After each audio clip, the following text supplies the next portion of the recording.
20वें पारे में 3 सूरतों के हिस्से शामिल हैं। सूरह नमल का बकिया हिस्सा, सूरह कसस मुकम्मल और सूरह अनकबूत का इब्तिदाई हिस्सा। सूरह नमल के बकिया हिस्से में 2 अहम बातें बयान हुई हैं। पहली बात, तौहीद के 5 मजबूत दलाइल। नंबर 1, आसमान, जमीन, बारिश और खेतियों को पैदा करने वाला सिर्फ अल्लाह है। नंबर 2, जमीन का निज़ाम, नहरें, पहाड़ और समंदरों का निज़ाम वही चलाता है।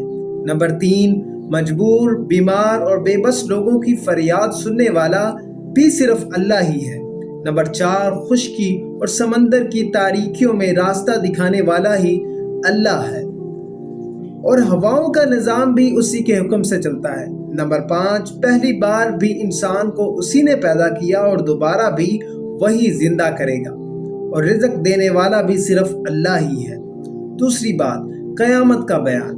इस हिस्से में क़यामत के होलनाक और इबरतनाक मनाजिर बयान किए गए हैं। फरमाया, क़यामत के दिन जब सूर फूंका जाएगा तो पूरी कायनात का निज़ाम बदल जाएगा। तमाम इंसान अपनी कब्रों से उठकर हिसाब के लिए अल्लाह के हुजूर जमा किए जाएंगे। अब आगे सूरह कसस शुरू हो रही है। इस सूरत में 2 बड़े वाक़यात बयान हुए हैं। पहले वाक़े में हज़रत मूसा अलैहिस्सलाम की पैदाइश से लेकर फ़िरौन के अंजाम तक मुकम्मल तफसील बयान की गई है ताकि इंसान हक़ और बातिल का फ़र्क समझ सके। और दूसरे वाक़े में हज़रत मूसा अलैहिस्सलाम और कारून का किस्सा बयान हुआ है। कारून एक मालदार मगर मगरूर शख्स था। इसके तकब्बुर और नाशुक्री की वजह से अल्लाह ने इसे इसके खजानों समेत ज़मीन में धंसा दिया। इस वाक़े से ये सबक मिलता है कि माल और दौलत की वजह से इंसान को गरूर में मुब्तला नहीं होना चाहिए। अब आगे सूरह अनकबूत शुरू हो रही है। सूरह अनकबूत के इब्तिदाई हिस्से में 3 बुनियादी मज़ामीन बयान हुए हैं। नंबर 1, तौहीद। मुशरिकीन के झूठे माबूदों को मकड़ी के जाले से तशबीह दी गई है जो देखने में तो मजबूत लगता है लेकिन हकीकत में निहायत कमज़ोर होता है। नंबर 2, रिसालत और आजमाइश।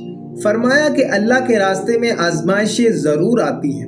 अंबिया कराम के वाक़यात के ज़रिए बताया गया कि ईमान वालों को मुश्किलात में सब्र करना चाहिए। नंबर 3, क़यामत का जिक्र। यहाँ इंसान को याद दिलाया गया है कि दुनिया आर्जी है और आखिरत का हिसाब एक हकीकत है। इस पारे में हमें ये पैगाम दिया गया है कि हकीकी ताकत और इख्तियार सिर्फ अल्लाह के पास है। उसी पर भरोसा करना कामयाबी का रास्ता है। ऐ अल्लाह, हमें सच्चा ईमान, सब्र और अपनी ज़ात पर कामिल भरोसा अता फरमा। आमीन।